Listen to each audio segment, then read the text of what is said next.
Good morning, students. In previous class, we have to discuss about till page number 54.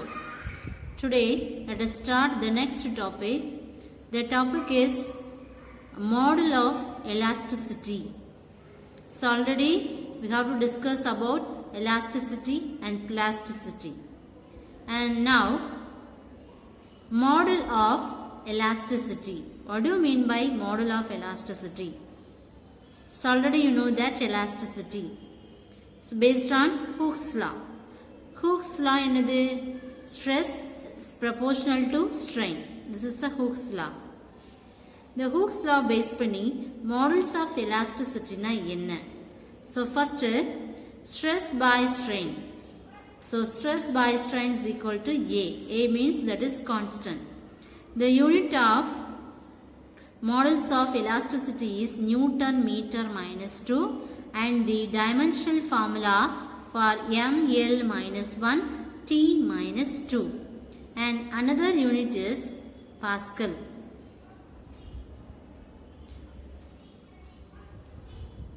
Okay, so model of elasticity means stress by strain. The unit of elasticity Newton meter minus 2 or Pascal. And dimensional formula is ml minus 1 t minus 2. The dimensional formula நம்ம first lessonலே நம்ம பார்த்திருக்கோம். So அதனுடைய யூனிட்டை வச்சு நம்ம என்ன பண்ணணும் அப்படின்னா அந்த dimensional formula கண்டுபிடிக்கணும். Can you understand? Yes. The model of elasticity the elastic modulus consists of three types. The first type is Young's modulus, second type is rigidity modulus, and third type is bulk modulus. First we have to discuss about Young's modulus. The three modulus first உள்ளது வந்து ரொம்ப Young modulus அப்படினு சொல்லுவோம். So first listen. So first என்ன பண்றோம் அப்படினா wire சரிங்களா? So ஒரு wire எடுக்கிறோம். So அந்த wireல ஒரு weight என்ன பண்றோம் அப்படினா hang பண்றோம். When the wire is stretched or compressed. Stretchனா என்னது? இப்போ ரப்பர் பேண்ட் இருக்கு அப்படின்னா இந்த ரப்பர் பேண்ட் என்ன செய்வோம் இப்படி இழுப்போம் இல்லையா அதுதான் stretching. So when the wire is stretched எப்போ ஸ்ட்ரெச் ஆகும் இந்த வயரில் இந்த வெயிட்டை நம்ம ஆட் பண்ணும்போது தான் என்ன செய்யும் அப்படின்னா இது கொஞ்சம் எலாபரேட் ஆகும். இப்போ ஒரு ஸ்ப்ரிங் இருக்கு சரிங்களா இந்த ஸ்ப்ரிங்கில் வெயிட் போட்டோம்னா இந்த வெயிட் போடும்போது இந்த ஸ்ப்ரிங் என்ன செய்யும் எலாங்கேட் ஆகும். அப்போது when the wire is stretched or compressed என்ன ஆகலாம் elongate ஆகலாம் இல்ல compressed ஆகலாம். weight போடும்போது elongate ஆகும் weight எடுத்ததுக்கு அப்புறம் compressed ஆயிடும். So the ratio between tensile stress. So tensile stress அப்படிங்கிறது நம்ம கொடுக்கக்கூடிய அந்த weight இல்லையா அப்போ tensile stressக்கும் strainக்கும் உள்ள ரெண்டுக்குள்ள ரேஷியோவை தான் நம்ம என்ன சொல்றோம் அப்படின்னா Young's modulus அப்படின்னு சொல்லுவோம். The Young's modulus is denoted by the letter is Y. So the wire is stretched என்ன பண்ணலாம் stretch பண்ணலாம் இல்லனா compress பண்ணலாம். So the ratio between tensile stress and tensile strain is called Young's modulus. Can you understand? Yes. The next what is the formula? So Young's modulus denoted by the letter is Y. So Y means sigma t by epsilon t. Sigma means stress. Epsilon means strain. So stress by strain எதுல உள்ளது tensile. So tensile தான் நம்ம suffix t போட்டுருக்கோம். So t small t is denoted tensile stress. So tensile stress or compressive stress சொல்லலாம் இல்ல tensile strain சொல்லலாம் இல்லனா compressive strain. Can you understand? So Young's modulus is equal to stress is denoted by the letter sigma and strain is the epsilon. So stress by strain. Tensile stress by tensile strain. And compressive stress by and compressive strain. So these are the Young's modulus. Can you understand? Yes. This is the first type. Then next we have to discuss about second type. So second type is the bulk modulus. So bulk modulus is denoted by the letter is K. So what do you mean by bulk modulus? The bulk modulus denoted by the letter is K and the ratio of volume stress by volume strain. So ratio of the volume stress to the volume strain is called bulk modulus. So we have to denote it as normal stress இருக்கலாம். நம்ம கொடுக்கக்கூடியது வந்து normal ஸ்ட்ரெஸ்ஸாக இருக்கலாம், இல்லைனா நம்ம கொடுக்கக்கூடிய pressure. இப்போ நார்மல் ஸ்ட்ரெஸ்ஸை வந்து சஃபிக்ஸில் என்னன்னு டினோட் பண்ணியிருக்கோம். And volume is denoted by the letter is V. And sigma is stress, epsilon is strain, N is the normal stress and V is the volume strain. So the normal stress is force bulk, because what is the formula for stress? So stress அப்படின்னு சொன்னாவே force by area, this is the formula. அப்ப ஸ்ட்ரெஸ்ங்கிறது என்னன்னா force by area, இதோடைய normal force. So we have to write Fn by del A. So we have to write del P. The next strain. Strain is denoted by the letter is epsilon. So epsilon V is equal to del V by V. That is the volume strain. So the bulk modulus denoted by the letter is K. So we have to write minus sigma n by epsilon V. So minus, because sigma means force by area. So இங்க நம்ம கண்டுபிடிச்சிருக்க sigma n ஓட value என்னது del P. And epsilon V ஓட value del V by V. So இது என்ன பண்றோம், இப்ப ரெண்டு வேல்யூவை இங்க சப்ஸ்டிட்யூட் பண்றோம். So del P by del V by V. So why we have to put this minus symbol? The negative sign எதுக்கு போறோம் அப்படின்னா, நம்ம வந்து இந்த ப்ரெஷர் நம்ம கொடுக்கக்கூடிய வெயிட்டுக்கு ஏற்ற மாதிரி ப்ரெஷருடைய லெவல் என்ன செய்யும், ப்ரெஷர் வந்து கொடுக்க அதனுடைய வால்யூம் என்ன செய்யுது, குறையும். இப்போ ப்ரெஷர் அதிகமாகும் போது வால்யூம் வந்து டிகிரீஸ் ஆகும். So we have to put the negative sign. So if you take any material, it can easily compressed. So this is a bulk modulus. Bulk அப்படின்னு சொன்னாவே நிறைய, அப்போ நிறைய போடும்போது என்ன ஆகும், நமக்கு ஸ்ட்ரெயின் கொடுக்க என்ன செய்யும் அப்படின்னா அதோடைய வால்யூம் வந்து ரெடியூஸ் ஆகும். அதுதான் அதோடைய கான்செப்ட். அதனால தான் இந்த மாடுலஸை நம்ம பல்க் மாடுலஸ் அப்படின்னு சொல்றோம். Can you understand? எஸ். எல்லாத்துலேயுமே ஸ்ட்ரெஸ்னா என்ன, ஸ்ட்ரெயின்னா என்ன, பல்க் மாடுலஸ் என்ன லெட்டர் டிஃபைன் பண்ணுவோம், கே. இந்த ரெண்டையும் சப்ஸ்டியூட் பண்றோம். சப்ஸ்டியூட் பண்ணும்போது நம்ம வந்து ஒரு ஹெவியான ஒரு வெயிட்டை வந்து இன்புட்டா கொடுத்தோம் அப்படின்னா அந்த வெயிட்னால என்ன பண்ணணும்னா அதோடைய வால்யூம் வந்து டிகிரீஸ் ஆகும். இதுதான் பல்க் மாடுலஸோடைய கான்செப்ட். Then next பாருங்க rigidity modulus. So rigidity modulus is the third type. The rigidity modulus means the ratio of the shearing stress to the shearing strain. அதாவது சறுக்கலான பகுதி, அந்த சறுக்கலா இருக்கக்கூடிய பகுதின்னு சொல்றோம் இல்லையா, அதை தான் நம்ம என்ன சொல்லுவோம் அப்படின்னா shearing stress. அப்ப rigidity modulus means ratio of the shearing stress to the shearing strain. So the rigidity modulus is denoted by the letter is eta. The symbol என்னப்பா, eta. இதுதான் symbol of rigidity modulus. So eta r, suffixல r போடணும். So shearing stress by angle of shear. So already நமக்கு தெரியும். அப்ப stress அப்படிங்கிறது force per area. இப்போ force per ஏரியாவை நம்ம எப்படி எழுதுவோம், F by A.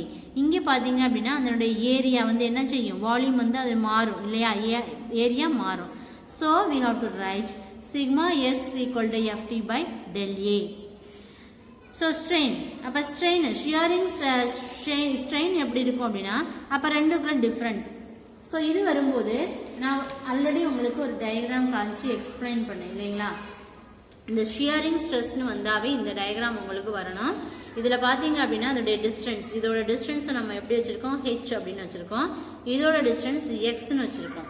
அப்போ நம்ம கொடுக்கக்கூடிய ஸ்ட்ரெயின் வந்து எப்படி இருக்கும், x by h. So already we have to discuss about this chapter. So we have to use this terms in this section. So first, so அதனுடைய ஷியரிங் ஸ்ட்ரெயின் என்ன சொல்கிறோம்னா x by h is equal to theta. So we have to calculate rigidity modulus equal to sigma s by epsilon s. So sigma s ஓட value தெரியும் ft by del a and epsilon s ஓட value தெரியும் x by h. இந்த ரெண்டையும் நீங்க divide பண்ணீங்கன்னா ft by del into a into theta. Can you understand? Yes. அப்ப restoring dark, அப்ப கண்டிப்பா இதுல ஒரு டார்க் ஃபோர்ஸ் இருக்கும். அந்த டார்க் ஃபோர்ஸ் வந்து எதுக்கு ப்ரொபோர்ஷனலா இருக்கும் அப்படின்னா இந்த ஆங்கிளுக்கு ப்ரொபோர்ஷனலா இருக்கும். ஏன் அப்படின்னா அதாவது நம்ம எடுக்கக்கூடிய வயரை பொறுத்து என்ன செய்யும் அப்படின்னா அது எலாங்கேட் ஆகும், கம்ப்ரெஸ்ட் ஆகும். அப்போ rigidity modulus is inversely proportional to the angle of shear. அப்போ மாடுலஸ் ஆஃப் த ரிஜிடிட்டி எப்படி கம்மியாக இருக்கும்? இன்வெர்ஸ்லி ப்ரொபோர்ஷனலாக இருந்துச்சுன்னா உனக்கு கம்மியாக இருக்கும். அப்போ அந்த ஆங்கிளை நோக்கி இருக்கும்போது அந்த டார்க்கி வந்து எதை டிபெண்ட் பண்ணியிருக்கும்னா அந்த ஆங்கிளை டிபெண்ட் பண்ணியிருக்கும். So we have to write tau. This letter is denoted. How to pronounce tau? Tau proportional theta. Can you understand? Yes. அடுத்து இதை பேஸ் பண்ணி இப்போ ஃபர்ஸ்ட் என்ன பார்த்தோம்? மாடல் ஆஃப் எலாஸ்டிசிட்டினா என்னன்னு பார்த்தோம். அடுத்து அதில் உள்ள 3 types. The first type is Young's modulus, second type bulk modulus, and third type rigidity modulus. And the last category is compressibility. So what do you mean by compressibility? The reciprocal of the bulk modulus. Reciprocal of the bulk modulus அப்படின்னு சொல்லும்போது எந்த term வரும் நமக்கு? So bulk modulus ஓட equations என்னது? பாருங்க, bulk modulus ஓட equations என்னதுப்பா? del P by del V by V. அப்ப இது என்ன சொல்லிருக்கோம்? Compressibility reciprocal. இதோடைய தலைகீழான வேல்யூ தான் நம்ம கம்ப்ரெசிபிலிட்டி அப்படின்னு சொல்லுவோம். இந்த வேல்யூவை அப்படியே ரிவர்ஸா போயிடும், ரெசிப்ரோக்கலா போயிடும். பாருங்க, compressibility is denoted by the letter is C. So the reciprocal of the bulk modulus. அப்ப bulk modulusக்கு என்ன வரும்? del P by del V by V ன்னு வரும். அப்ப அதோட reciprocal value தான் compressibility. So minus del V by V by del P. So compressibility is denoted by the letter is C. So 1 by K. ஏன்னா இதோட reciprocal சொல்லும்போது 1 by K ன்னு வந்துரும். Minus epsilon V by sigma N. So we have to write minus del V by V by del P. So the compressibility ன்னு சொல்லும்போது இந்த bulk modulus compare பண்ணும்போது mostly நம்ம பிசிக்ஸ் டேர்ம்ஸ்லாம் நிறைய டேர்ம்ஸ் நம்ம எதை எடுப்போம் அப்படின்னா லிக்விடு கேஸஸை விட சாலிடு பார்ட்டிகிளை வச்சு தான் நம்ம என்ன பண்ணுவோம் அப்படின்னா ஈஸியாக மெஷர் பண்ண முடியும். அப்போ அந்த வால்யூம் பெர் யூனிட் என்ன செய்யும்? அதனுடைய ப்ரெஷருக்கு ஏற்ற மாதிரி பெர் யூனிட்ல வந்து என்ன செய்யுது? எவ்வளோ அளவுக்கு அந்த ப்ரெஷர் லெவலில் வந்து இன்க்ரீஸ் ஆகுது, அதுதான் அதனுடைய கம்ப்ரெசிபிலிட்டி. ஸோ நீங்கள் பார்க்கும்போது அந்த கம்ப்ரெசிபிலிட்டி வந்து கேஸாக இருக்கலாம். கேஸில் வந்து ரொம்ப கம்மியாக இருக்கும். எது? Bulk modulus. ஆனால் கம்பேர் டு போது சாலிடாக இருக்கும்போது என்ன செய்யணும்னா கம்ப்ரெசிபிலிட்டி ஹையாக இருக்கும். Can you understand? ஸோ இதுதான் என்ன அப்படின்னா மாடல் ஆஃப் எலாஸ்டிசிட்டி. அடுத்து நம்ம என்ன பார்க்க போகிறோம் அப்படின்னா இப்போ ஃபர்ஸ்ட் 3 டைப்ஸ் பார்த்தோம். Rigidity modulus, bulk modulus and Young's modulus. Young's modulus, bulk modulus and rigidity modulus and compressibility. Then next we have to discuss about Poisson's ratio. Poisson's ratio. First, look at this diagram. So this is the one rubber band. இதை வந்து நம்ம ஒரு rubber பேண்டை consider பண்ணலாம். அப்போ இதுதான் அந்த rubber பேண்டோட area. இதை என்ன பண்ணுறோம்? அந்த ரப்பர் பேண்டை இழுக்கிறோம். இழுக்கும் போது என்ன செய்யும்? எலாங்கேட் ஆகும். அப்போ இந்த சர்ஃபேஸ் தான் அதை நம்ம இழுக்கும் போது உள்ள சர்ஃபேஸ். ஸோ இந்த டாட்டர் லைன்ஸில் உள்ளது தான் நம்ம எடுத்துக்கக்கூடிய அந்த வயர். சரிங்களா? First we stretch a wire. என்ன பண்ணுறோம்? இந்த வயரை ஸ்ட்ரெச்னா என்ன பண்ணுறது? இப்படி இழுக்கிறோம். சரிங்களா? இழுத்து விடுறது தான் stretching. So the length will be increase. என்ன செய்கிறோம்? ஒரு ரப்பர் பேண்டை இழுக்கும் போது அதோட லென்த் அதிகமாகும் இல்லையா? இப்போ ரப்பர் பேண்டுடைய லென்த் வந்து என்ன செய்யுது? இன்க்ரீஸ் ஆகுது. the length increases but diameter decreases. So இதோட டயாமீட்டர் பார்த்தீங்க அப்படின்னா என்ன செய்யும்? கம்மியாயிரும். அப்போ இதோட லென்த் வந்து என்ன செய்யும்? எலாபரேட் ஆகும். இதோட டயாமீட்டர் வந்து கம்மியாயிரும். அப்போ இன்க்ரீஸ் ஆச்சுன்னா அதை நம்ம என்ன சொல்றோம் அப்படின்னா இன்க்ரீஸ்டு வேல்யூவை என்ன சொல்லுவோம் அப்படின்னா எலாங்கேஷன். இன்க்ரீஸ் ஆச்சுன்னா அந்த ரப்பர் பேண்ட் என்ன செய்யும்? எலாபரேட் ஆகும். டிகிரீஸ் ஆச்சுன்னா அந்த ரப்பர் பேண்ட் என்ன செய்யும் அப்படின்னா கான்ட்ராக்ட், சுருங்கும், contraction. Can you understand? Yes. So first we have to take one rubber band. This is the object. Then we stretch a wire. So the length will be increased. என்ன stretch பண்ணும்போது wire length வந்து increase ஆகுது. அப்போ the diameter will be decreased. Diameter என்ன செய்யுது? சுருங்குது. அப்போ ஒரு rubber பேண்டை எடுக்கும்போது ரெண்டு விதமான ப்ராசஸ் நடக்குது. The first process is elongation and second process is the contraction. அப்ப கண்டிப்பா இதுல பாத்தீங்க அப்படின்னா டிஃபார்மேஷன்ஸ் என்ன சொல்லுது, டிஃபார்மேஷன்ஸ் எப்படி இருக்கும் அப்படின்னா ஒரு டைரக்ஷனை பொறுத்து என்ன செய்யும் அப்படின்னா ஒரு டைரக்ஷன்ல ப்ரொடியூஸ் பண்ணக்கூடிய டிஃபார்மேஷன்ஸ் இன்னொரு டைரக்ஷனை பொறுத்து என்ன செய்யும்னா மாறும். இந்த ஒரு சின்ன எக்ஸ்பெரிமெண்ட் அதெல்லாம் என்ன செய்யறாரு அப்படின்னா பாய்சான்ஸ், அந்த சயின்டிஸ்ட் நேம் என்னப்பா பாய்சான்ஸ் என்ன பண்றாரு அப்படின்னா இந்த தியரியை ப்ரொபோஸ் பண்றாரு. அதனாலதான் எதை பொறுத்துனா ரேஷியோ பொறுத்து. அப்ப எலாங்கேட் ஆகும்போது அதோடைய ரேஷியோ என்ன, கான்ட்ராக்ட் ஆகும்போது அதோடைய ரேஷியோ என்ன. அப்ப அந்த ரேஷியோ வச்சு இந்த பாய்சான்ஸ் என்ன பண்றாரு அப்படின்னா இந்த பாய்சான்ஸ் ரேஷியோவை அனலைஸ் பண்றாரு. ஸோ லேட்டரல் ஸ்ட்ரெயின் என்னது, சுருக்கமான பகுதின்னு சொல்லுவோம் இல்லையா. ஸோ அந்த கான்ட்ராக்ஷன் சுருங்குது. அதுக்கப்புறம் லாங்கிடியூடினல் அப்படின்னு சொல்லும்போது expansion. So longitudinal means expansion and lateral means contractions. So what do you mean by lateral strain? Lateral strain means contraction and longitudinal strain means expansion. Can you understand? Yes. So this is the lateral strain and this is the longitudinal strain. So this side is the elongation and this portion is the contraction. So the contraction is called the lateral strain and elongation is the longitudinal strain. Can you understand? Yes. When we stretch here a rubber band, இப்ப elongate ஆகுது, it becomes thinner. திருப்பி என்ன பண்ணுது, again சுருங்கும் போது original ஸ்டேட்டுக்கு வந்துருது. அப்ப contraction. Next, what is the definition? So relative contraction, that means lateral strain to relative expansion. The ratio between lateral strain to the longitudinal strain. The lateral strain க்கும் longitudinal strain க்கும் உள்ள ரேஷியோவை தான் Poisson's ratio அப்படின்னு சொல்றோம். This Poisson's ratio is denoted by the letter is mu. How to pronounce? Mu. So ratio of relative contraction to relative expansion. This is called the Poisson's ratio. So mu is equal to lateral strain by longitudinal strain. Lateral strain by longitudinal strain. இப்போ lateral strain அப்படின்னு சொல்லும்போது என்னது, elongate ஆகுது இல்லையா. இது என்ன செய்யுது, அதிகமாகும் போது அதோடைய லென்த் என்ன செய்யும், அதிகமாகும். டயாமீட்டர் என்ன செய்யும், கம்மியாகும் இல்லையா.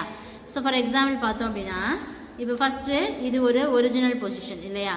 இந்த ஒரிஜினல் பொசிஷன்ல இருந்து நம்ம எலாபரேட் ஆகும்போது அது என்ன செய்யும் அப்படின்னா இவ்வளோ தூரத்துக்கு அதோட பொசிஷன் மாறும். இதோட டோட்டல் லென்த் எவ்வளவு, எல். அப்ப இது ரெண்டுக்கு உள்ள டயாமீட்டரை கேபிட்டல் டின்னு சொல்லுவோம், இது ரெண்டுக்கு உள்ள டயாமீட்டரை ஸ்மால் டின்னு சொல்லுவோம். அப்ப இதோட டயாமீட்டர் கம்மியாகுது இல்லையா. அப்ப மியூ எப்படி எழுதலாம், mu is equal to small T by capital T by L by L. So we have to write. அப்ப இதோட லென்த் என்னதுப்பா, இதோட total length L by small L into இது என்ன பண்ணுது, திருப்பி என்ன பண்றோம், இந்த டினாமினேட்டர் வேல்யூ மேலே போயிடும் இல்லையா. ஏன்னா நம்ம என்ன பண்றோம், அது ரெண்டு வேல்யூவையும் lateral strain by longitudinal strain. அப்ப லாங்கிடியூடினல் ஸ்ட்ரெயின் சொல்லும்போது அதனுடைய டயாமீட்டர் கம்மியாகும். So we have to write minus L by small L into D by D. Can you understand? Yes. And another one important term is the Poisson's ratio has no unit. என்ன கிடையாது, அதுக்கு ஒரு யூனிட்டும் கிடையாது, dimension கிடையாது. There is no unit, there is no dimension. Can you understand? So this is the Poisson's ratio. So Poisson's ratio is important question. First you have to draw the diagram and explain these terms. Then next we have to write what is Poisson's ratio. First you have to write the mu value. Then we have to substitute these terms. And another one important term is the Poisson's ratio. There is no unit, no dimension. This is important 1 mark question. Can you understand? Yes. Next பாத்தீங்க அப்படின்னா so இதில் ஒரு tabulation இருக்கு. Poisson's ratio some, ஒரு மெட்டீரியலுக்கும் ஒவ்வொரு ratio இருக்கு பாருங்க. Rubber பேண்டுனா அதோட ratio, gold, copper, stainless steel, cast iron, concrete, glass, foam, cork, இது எல்லாத்துக்குமே ஒவ்வொன்றுக்கும் ஒவ்வொரு விதமான பாய்சான்ஸ் ரேஷியோ இருக்கு. ஸோ இதை நீங்க ஜஸ்ட் என்ன பண்ணணும் அப்படின்னா தெரிஞ்சுக்கணும். Can you understand? Yes. Then next topic, students, next so இந்த ரிஜிடிட்டி மாடுலஸை பேஸ் பண்ணி ஒவ்வொரு மாடுலஸ்க்கும் ஒவ்வொரு ப்ராப்ளம் இருக்கு. ஒவ்வொரு மாடுலஸோடைய ஃபார்முலா நம்ம தியரி சாப்டர்ல பார்த்துருப்போம். அதே கான்செப்டை பேஸ் பண்ணி தான் இந்த ப்ராப்ளம் வரும். ஃபர்ஸ்ட் பாருங்க. So what are the given values? A wire. So first we have to take one wire. The wire 10 meter. The wire எவ்வளவு length? 10 meter. The cross sectional area. So இதோட area என்ன கொடுத்திருக்காங்க அப்படின்னா 1.25 into 10. What are the given value? Length கொடுத்திருக்காங்க 10 meter. The cross sectional area A is equal to 1.25 into 10 to the power minus 4 meter squared. And next load. Load அப்படின்னு சொல்லும்போது so எப்போதுமே பாருங்க weight. So லோடுன்னு கொடுத்துட்டாங்கனாவே wait நமக்கு ஞாபகம் வரணும். Wait நமக்கு calculate பண்ணணும்னா mass into gravity. This is the formula. So next Young's modulus value will be given. So 4 into 10 to the power 10 Newton meter minus 2. And G is the acceleration due to gravity. The value of G is 10 meters second minus 2. Can you understand? So these are the given values. Next, we have to calculate elongation produced in the wire. So ஒரு weight add பண்ணும்போது அது எவ்வளவு தூரத்துக்கு elongate ஆகுதுங்கிறத நம்ம measure பண்ண போறோம். So first பாருங்க, ஒரு வயர்ல ஒரு வெயிட் ஆட் பண்ணியாச்சு. அந்த வெயிட் தான் நம்ம கண்டுபிடிக்கணும். Weight is equal to mass into gravity. அந்த ஆக்சலரேஷன் டியூ டு கிராவிட்டி நமக்கு கான்ஸ்டன்ட் வேல்யூ கொடுத்தாங்கன்னா ஜியோட வேல்யூ 10 மீட்டர் செகண்ட் மைனஸ் 2. அந்த 10ஓட வேல்யூ தான் ஜியோட வேல்யூ. மாஸோட வேல்யூ லோடு நமக்கு கொடுத்துருக்காங்க 5 kg. ரெண்டையும் மல்டிப்ளை பண்ணீங்கன்னா நமக்கு எவ்வளோ கிடைக்கும்? 50 கிடைக்கும். அப்போ இதுதான் இந்த வெயிட்டோடைய வேல்யூ. அப்போ ஒரு வயர்ல ஒரு வெயிட்டை ஆட் பண்ணும்போது இந்த வயர் என்ன செய்யுது? எலாங்கேட் ஆகுது. அப்போ அதனுடைய எலாங்கேஷன் வந்து எவ்வளவு இருக்கு அப்படிங்கிறது தான் நம்ம இப்போ இந்த இதில் கண்டுபிடிக்க போகிறோம். இப்போ யங்ஸ் மாடுலஸ் அப்படின்னு சொன்னாவே இந்த Young's modulus, bulk modulus, rigidity modulus எல்லாத்துலேயுமே அதோட ஃபார்முலா ஸ்ட்ரெஸ் பை ஸ்ட்ரெயின். இப்போ யங்ஸ் மாடுலஸ்ங்கிறது ஸ்ட்ரெஸ் பை ஸ்ட்ரெயின். ஸ்ட்ரெஸ்ஸோட ஃபார்முலா என்னது? ஸ்ட்ரெஸ் என்ன லெட்டர் டிஃபைன் பண்ணுவோம்? சிக்மா. இப்போ sigma is equal to force per area. எழுதியாச்சா? அடுத்து ஸ்ட்ரெயின். ஸ்ட்ரெயின்ங்கிறது என்னதுப்பா? Epsilon. So del L by L. So this is ஸ்ட்ரெயினோட ஃபார்முலா. இப்போ ரெண்டையும் ஸ்ட்ரெஸ் பை ஸ்ட்ரெயின் ரெண்டையும் எழுதியிருக்கோம். இதுல இருந்து நமக்கு என்ன தேவை? நம்ம இதுல இருந்து என்ன கண்டுபிடிக்கணும்? அதாவது எவ்வளவு தூரத்துக்கு அது வந்து எலாங்கேட் ஆகாது. அப்போ இதோட டோட்டல் லென்த் வந்து எவ்வளவு? எல். இதோட டோட்டல் வந்து எல். ஆனால் இது எவ்வளவு தூரம் இந்த வெயிட்டை ஆட் பண்ணும்போது எவ்வளவு தூரம் அது நீண்டிருக்கோ அதை தான் நம்ம என்ன சொல்லுவோம்? Del L. அப்போ நம்ம எந்த வேல்யூ கண்டுபிடிக்கணும்? இந்த டெல் எல் வேல்யூ தான் கண்டுபிடிக்கணும். இப்போ டெல் எல், இப்போ ஆக்சுவலாக அந்த வேல்யூ அப்படியே எழுதியாச்சு. இப்போ Y is equal to F by A by del L by L. இதில் வந்து நமக்கு என்ன தேவை? Del L by L is equal to F by இந்த ஒய்யும் ஏயும் கிராஸ் மல்டிப்ளை பண்ணிங்கன்னா ஏ ஒய்ன்னு கிடைச்சிருமா? இதுலேருந்து நமக்கு தேவையானது என்னது? அது எவ்வளவு தூரம் அது வந்து நீண்டிருக்கு. அப்போ அது சேஞ்சஸ். அந்த சேஞ்சஸை தான் நம்ம டெல்லுங்கிற லெட்டரில் டிஃபைன் பண்ணுவோம். So del L is equal to F L. இது ரெண்டையும் கிராஸ் மல்டிப்ளை பண்ணிங்கன்னா F L by A into Y. அப்போ ஃபோர்ஸ் நமக்கு என்ன கொடுத்துருக்காங்க? 50. ஏன்னா நம்ம கண்டுபிடிச்சிருக்கோம். இன்ட்டு 10ங்கிறது எஃப் எல்லோட டோட்டல் லென்த் எவ்வளவு? 10. அடுத்து Young's modulus value is given and area. So next we have to simplify these terms. We get the answer 1 into 10 to the power minus 4 meter. Can you understand? Yes. Next problem பாருங்க. First, look at this problem. A metallic cube of side 100 cm is subjected to a uniform force acting normal to the whole surface of the cube. The pressure is 10.6 Pascal. So volume changes by 1.5 into 10 to the power minus 5 meter cube. So calculate the bulk modulus of material. ஒரு metallic cube கொடுத்திருக்காங்க. அந்த கியூபோட centimetre எவ்வளவு? ஒரு சைடுக்கு 100 centimetre. அடுத்து என்ன value கொடுத்திருக்காங்க? அதோடைய பிரஷருடைய வேல்யூ கொடுத்திருக்காங்க பாஸ்கல்ல. அடுத்து அதனுடைய வால்யூம் கொடுத்துருக்காங்க. வால்யூம் சேஞ்சஸ் அப்படின்னு கொடுத்துருக்காங்க. இப்போ சேஞ்சஸ் வந்தாவே நமக்கு என்ன வரணும்? வால்யூம் வந்து டெல் வி. இது டெல் வி வேல்யூ கொடுத்துருக்காங்க. சைடோட வேல்யூ கொடுத்துருக்காங்க. நெக்ஸ்ட் பல்க் மாடுலஸோட வேல்யூ கண்டுபிடிக்கணும். ஸோ ஒரு கியூப் எடுத்திருக்கோம். இந்த கியூப்ல ஒரு சைடுக்கு வந்து 100 சென்டிமீட்டர். அப்போ 100 சென்டிமீட்டர் நம்ம மீட்டராக கன்வெர்ட் பண்ணுறோம். கன்வெர்ட் பண்ணோம்னா 1 மீட்டர் கிடைச்சிருக்குமா? 1 மீட்டர் ஈக்குவல் டு 100 சென்டிமீட்டர். அடுத்து ப்ரெஷருடைய value 10 to the power 6 pascal. அப்போ சேஞ்சஸ் என்ன கொடுத்துருக்காங்க? 1.5 into 10 to the power -5 metre cube. அடுத்து தெரியும் பல்க் மாடுலஸோடைய ஃபார்முலா நமக்கு தெரியும். As usual you have to write down formula. K is equal to F by A by del V by V. அப்போ இது நமக்கு என்ன? இது வந்து ஸ்ட்ரெஸ் பை ஸ்ட்ரெயின்.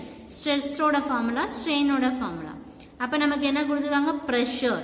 அப்போ ப்ரெஷர் வந்து கொடுத்துருக்காங்க இல்லையா? அப்போ pressure into V by del. Because இது என்னது? ஃபோர்ஸ் பர் ஏரியாங்கிறது ஸ்ட்ரெஸ். அவங்க என்ன கொடுத்துருக்காங்க? ப்ரெஷர். ப்ரெஷருங்கிறது ஸ்ட்ரெயின் மட்டும்தான் வரும் இல்லையா? அப்போ இதுக்கு நம்ம என்ன கொடுக்குறோம்? அதிக அளவு ஸ்ட்ரெயின்.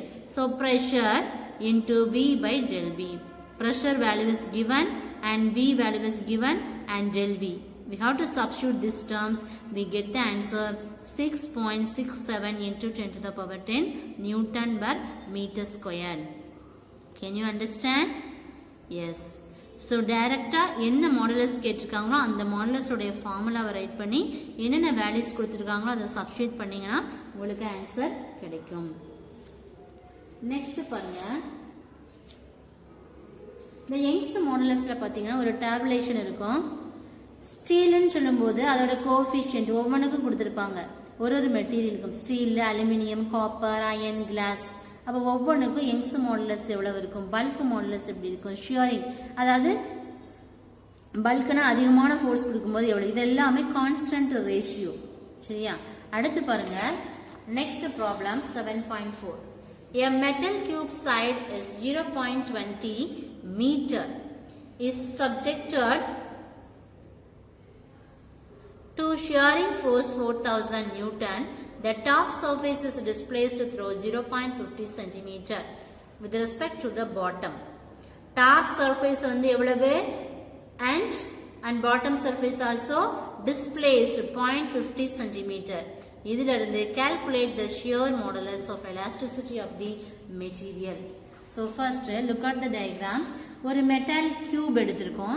இந்த கியூபோட ஒரு சைடு எவ்வளவு அப்படின்னா, கியூபோட ஒரு சைடு 0.20 மீட்டர். சரிங்களா? அப்ப நம்ம எப்படி வச்சுக்கலாம்? இத அந்த ஒரு சைடை வந்து 0.2 மீட்டர்னு வச்சிருக்கலாம். சரிங்களா? அடுத்து நம்ம என்ன பண்றோம்? இப்ப ஷியரிங் ஃபோர்ஸ் எவ்வளவு கொடுத்திருக்காங்க? 4000 நியூட்டன். சரிங்களா? அடுத்து இந்த டிஸ்பிளேஸ், அதாவது டாப் சர்ஃபேஸ், பாட்டம் சர்ஃபேஸ்னு கொடுத்துருக்காங்க இல்லையா? அப்ப இந்த ரெண்டுக்கு உள்ள ஃபர்ஸ்ட் பாருங்க, ஒரு கியூப் எடுத்திருக்கோம். இதுல வந்து ஒரு ஷியரிங் ஃபோர்ஸ் கொடுக்குறோம். ஃபோர்ஸ் கொடுக்கும்போது இதோட ஆங்கிள் தீட்டா. அப்ப இதோட வேல்யூ நமக்கு என்ன செய்யாது? தெரியாது. அப்ப இதோட டிஸ்டன்ஸ் தான் எக்ஸ். இப்ப தெரியாத வேல்யூவை தான் நம்ம எக்ஸ்ன்னு வச்சுக்கிறோம். அப்ப இது ரெண்டுக்கும் உள்ள இந்த டாப் சர்ஃபேஸ், பாட்டம் சர்ஃபேஸ் சொல்றோம்ல, இதோடைய டாப், இதோடைய பாட்டம், அதோட value 0.5 into 10 to the power -2 metre கொடுத்துருக்காங்க. ஸோ ஆல்ரெடி நமக்கு ஸ்ட்ரெயினோடைய ஃபார்முலா தெரியும். அதாவது x by L. நம்ம x by hன்னு அங்கே போடுவோம். இங்கே அதோடைய டோட்டல் லென்த்னால x by Lன்னு போட்டிருக்கோம். அப்ப as usual என்ன எழுதலாம்? அப்ப ஏரியாங்கிறது L ஸ்கொயர். ஏரியாங்கிறது என்னப்பா? Area is equal to L square. அப்ப Lோட வேல்யூ என்ன கொடுத்துருக்காங்க? 0.2ன்னு கொடுத்துருக்காங்க. அப்ப என்ன வரும்? 0.04 மீட்டர் ஸ்கொயர். இப்ப ஸ்ட்ரெஸ் மீன்ஸ் என்ன வரும்? Force per area. Force per ஏரியானா என்ன வரும்? 4000 by 0.2 ஸ்கொயர். இது ரெண்டையும் ஸ்கொயர் பண்றீங்க. ஒரு அடுத்து ஸ்ட்ரெயின்ங்கிறது x by L. x ஓட வேல்யூ என்னது? L ஓட வேல்யூ. ரெண்டையும் சப்ஸ்டிட்யூட் பண்றோம். அப்போ rigidity modulus is denoted by the letter is eta r. இப்போ ஸ்ட்ரெஸ் பை ஸ்ட்ரெயின். அப்ப என்ன எழுதலாம்? 4000. ஸோ ஸ்ட்ரெஸ்ஸோட வேல்யூ, ஸ்ட்ரெயினோட வேல்யூ ரெண்டையும் மல்டிப்ளை பண்றோம். இந்த ரெண்டையும் மல்டிப்ளை பண்ணும்போது என்ன நமக்கு கிடைக்கும்னா, the rigidity modulus we have get the answer 4 into 10 to the power 6 Newton per meter square. Can you understand? Yes. So first problem என்ன பார்த்தோம் 7.2 பார்த்தோம். இது வந்து யங்ஸ் மாடுலஸை பேஸ் பண்ணி இந்த ப்ராப்ளம் பார்த்தோம். அடுத்து பல்க் மாடுலஸை பேஸ் பண்ணி 7.3 ப்ராப்ளம் பார்த்தோம். அடுத்து ரிஜிடிட்டி மாடுலஸை பேஸ் பண்ணி 7.4 ப்ராப்ளம் பார்த்தோம். Dear students, today class is over and remaining chapter we will see next class. Thank you students. Thank you.